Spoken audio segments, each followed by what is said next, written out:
Chapter 7. Adventure at the Seaside. One morning Mr. Brown tapped the barometer in the hall. "It looks as if it's going to be a nice day," he said. "How about a trip to the sea?" His remark was greeted with enthusiasm by the rest of the family, and in no time at all the house was in an uproar. Mrs. Bird started to cut a huge pile of sandwiches while Mr. Brown got the car ready. Jonathan and Judy searched for their bathing suits and Paddington went up to his room to pack. An outing which involved Paddington was always rather a business, as he insisted on taking all his things with him. As time went by he had acquired lots of things. As well as his suitcase, he now had a smart weekend grip with the initials PB inscribed on the side and a paper carrier bag for the odds and ends. For the summer months Mrs. Brown had bought him a sun hat. It was made of straw and very floppy.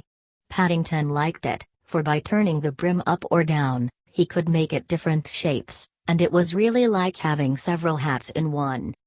"When we get to Brightsea," said Mrs. Brown, "we'll buy you a bucket and spade. Then you can make a sandcastle." "And you can go to the pier," said Jonathan, eagerly. "They've some super machines on the pier. You'd better bring plenty of coins." "And we can go swimming," added Judy. "You can swim, can't you?" "Not very well, I'm afraid," replied Paddington. "You see, I've never been to the seaside before." "Never been to the seaside?" Everyone stopped what they were doing and stared at Paddington. "Never," said Paddington. They all agreed that it must be nice to be going to the seaside for the first time in one's life. Even Mrs. Bird began talking about the time she first went to Brightsea, many years before. Paddington became very excited as they told him all about the wonderful things he was going to see. The car was crowded when they started off. Mrs. Bird, Judy, and Jonathan sat in the back. Mr. Brown drove and Mrs. Brown and Paddington sat beside him. Paddington liked sitting in the front, especially when the window was open, so that he could poke his head out in the cool breeze. After a minor delay when Paddington's hat blew off on the outskirts of London, they were soon on the open road. "Can you smell the sea yet, Paddington?" asked Mrs. Brown after a while. Paddington poked his head out and sniffed. "I can smell something," he said. "Well," said Mr. Brown, "keep on sniffing, because we're almost there." And sure enough, as they reached the top of a hill and rounded a corner to go down the other side, there it was in the distance, glistening in the morning sun. Paddington's eyes opened wide. "Look at all the boats on the dirt!" he cried, pointing in the direction of the beach with his paw. Everyone laughed. "That's not dirt," said Judy. "That's sand." By the time they had explained all about sand to Paddington they were in Brightsea itself, and driving along the front. Paddington looked at the sea rather doubtfully. The waves were much bigger than he had imagined. Not so big as the ones he'd seen on his journey to England, but quite large enough for a small bear. Mr. Brown stopped the car by a shop on the Esplanade and took out some money. "I'd like to fit this bear out for a day at the seaside," he said to the lady behind the counter. "Let's see now, we shall need a bucket and spade, a pair of sunglasses, one of those rubber tires." As he reeled off the list, the lady handed the articles to Paddington, who began to wish he had more than two paws. He had a rubber tire round his middle which kept slipping down around his knees, a pair of sunglasses perched precariously on his nose, his straw hat, a bucket and spade in one hand, and his suitcase in the other. "Photograph, sir?" Paddington turned to see an untidy man with a camera looking at him. "Only £1, sir. Results guaranteed. Money back if you're not satisfied." Paddington considered the matter for a moment. He didn't like the look of the man very much, but he had been saving hard for several weeks and now had just over £3. It would be nice to have a picture of himself. "Won't take a minute, sir," said the man, disappearing behind a black cloth at the back of the camera. "Just watch the birdie."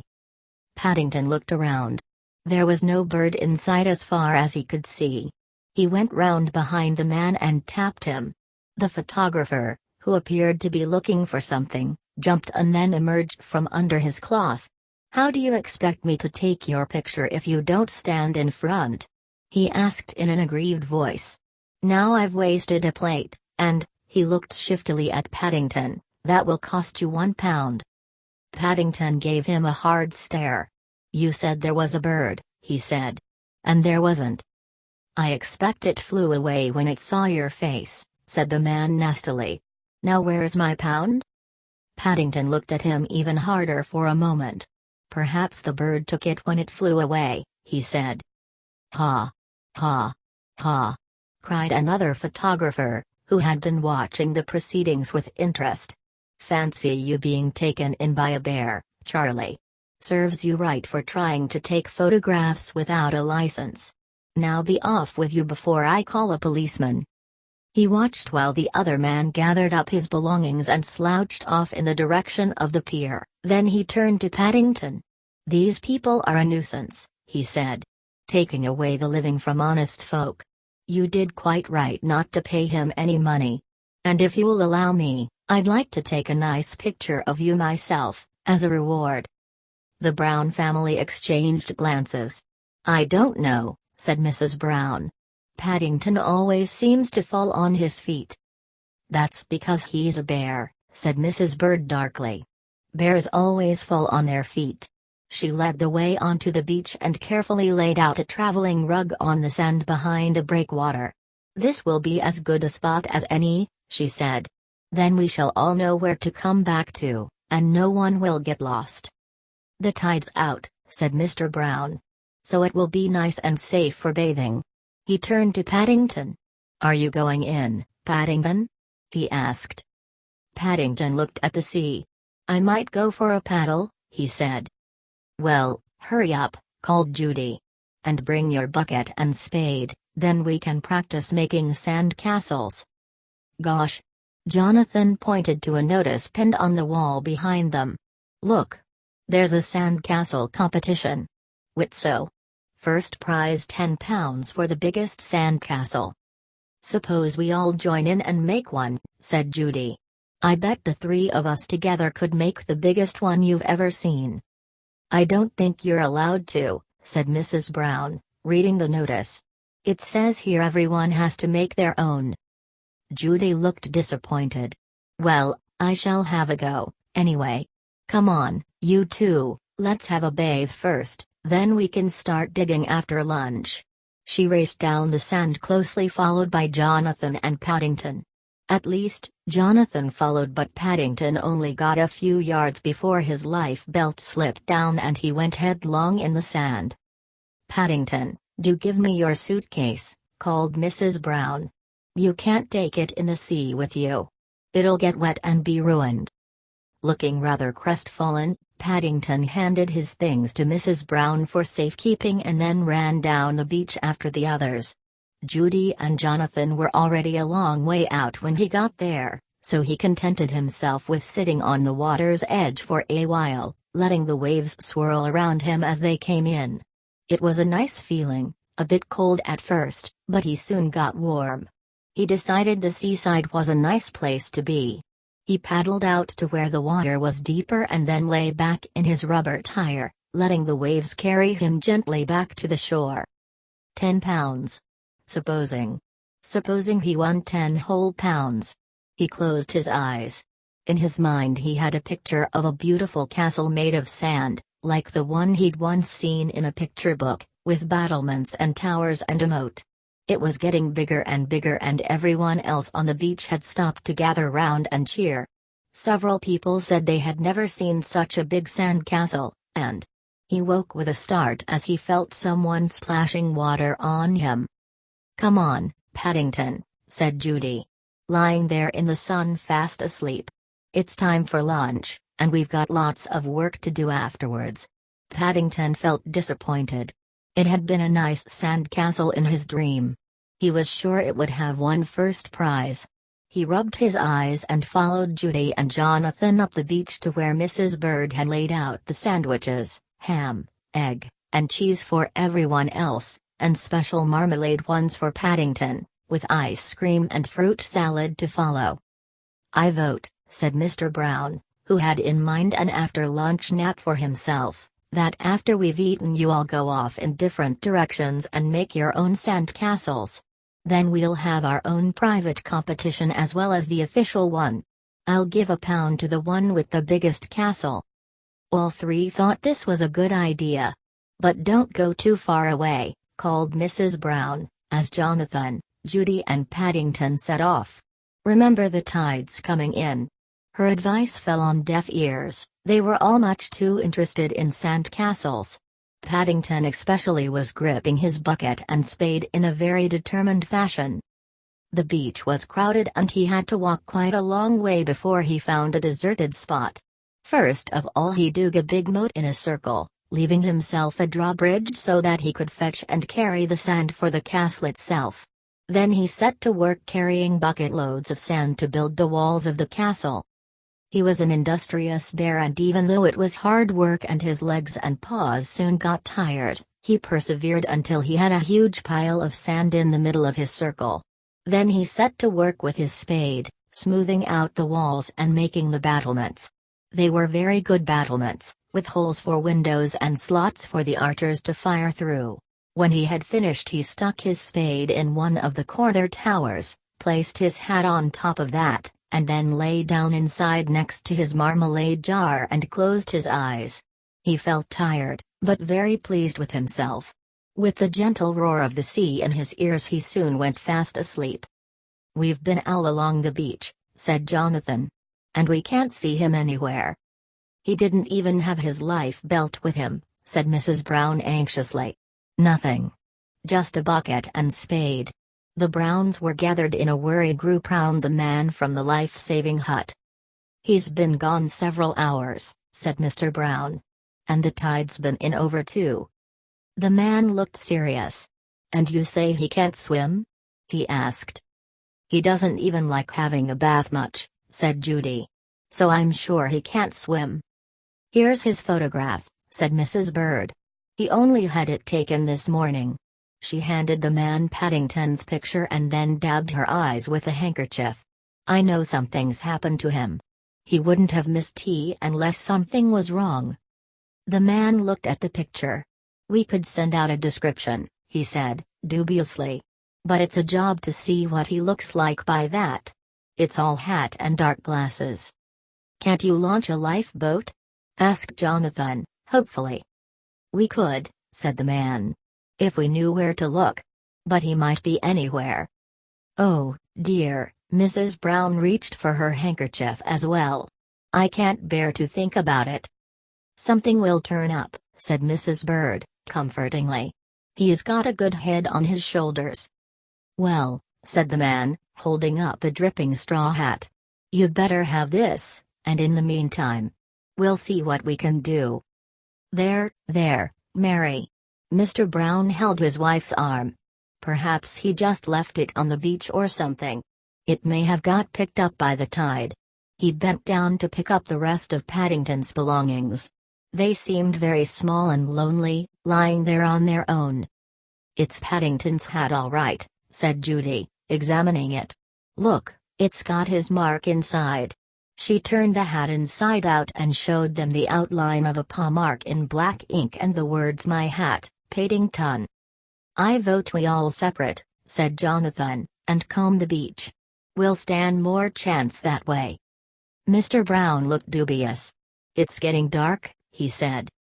Mrs. Bird put down the traveling rug and folded her arms. "Well, I'm not going back until he's found," she said. "I couldn't go back to that empty house, not without Paddington." "No one's thinking of going back without him, Mrs. Bird," said Mr. Brown. He looked helplessly out to sea. "It's just.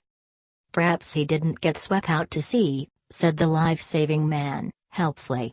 "Perhaps he's just gone on the pier or something.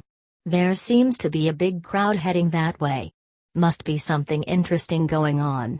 He called out to a man who was just passing. "What's going on at the pier, chum?" Without stopping, the man looked back over his shoulder and shouted, "Chap just crossed the Atlantic all by himself on a raft. Hundreds of days without food or water, so they say." He hurried on. The life-saving man looked disappointed. "Another of these publicity stunts," he said. "We get 'em every year." Mr. Brown looked thoughtful. "I wonder," he said, looking in the direction of the pier. "It would be just like him," said Mrs. Bird. "It's the sort of thing that would happen to Paddington." "It's got to be!" cried Jonathan. "It's just got to be." They all looked at each other and then, picking up their belongings, joined the crowd hurrying in the direction of the pier. It took them a long time to force their way through the turnstile, for the news that something was happening on the pier had spread and there was a great throng at the entrance. But eventually, after Mr. Brown had spoken to a policeman, a way was made for them and they were escorted to the very end, where the paddle steamers normally tied up. A strange sight met their eyes. Paddington, who had just been pulled out of the water by a fisherman, was sitting on his upturned bucket talking to some reporters. Several of them were taking photographs while the rest fired questions at him. "Have you come all the way from America?" asked one reporter. The Browns, hardly knowing whether to laugh or cry, waited eagerly for Paddington's reply. "Well, no," said Paddington, truthfully, after a moment's pause. "Not America. But I've come a long way." He waved a paw vaguely in the direction of the sea. "I got caught by the tide, you know." "And you sat in that bucket all the time?" asked another man, taking a picture. "That's right," replied Paddington. "And I used my spade as a paddle. It was lucky I had it with me." "Did you live on plankton?" queried another voice. Paddington looked puzzled. "No," he said. "Marmalade." Mr. Brown pushed his way through the crowd. Paddington jumped up and looked rather guilty. "Now then," said Mr. Brown, taking his paw. "That's enough questions for today. This bear's been at sea for a long time and he's tired. In fact," he looked meaningfully at Paddington, "he's been at sea all the afternoon." "Is it still only Tuesday?" asked Paddington, innocently. "I thought it was much later than that." "Tuesday," said Mr. Brown firmly. "And we've been worried to death over you." Paddington picked up his bucket and spade and jar of marmalade. "Well," he said, "I bet not many bears have gone to sea in a bucket, all the same." It was dark when they drove along bright Z-front on their way home. The promenade was festooned with colored lights and even the fountains in the gardens kept changing color. It all looked very pretty. But Paddington, who was lying in the back of the car wrapped in a blanket, was thinking of his sandcastle. "I bet mine was bigger than anyone else's," he said, sleepily. "Bet you mine was the biggest," said Jonathan. "I think," said Mr. Brown, hastily, "you'd all better have a pound just to make sure." "Perhaps we can come again another day," said Mrs. Brown. "Then we can have another competition. How about that, Paddington?" There was no reply from the back of the car. Sandcastles, paddling his bucket all across the harbor, and the sea air had proved too much for Paddington. He was fast asleep.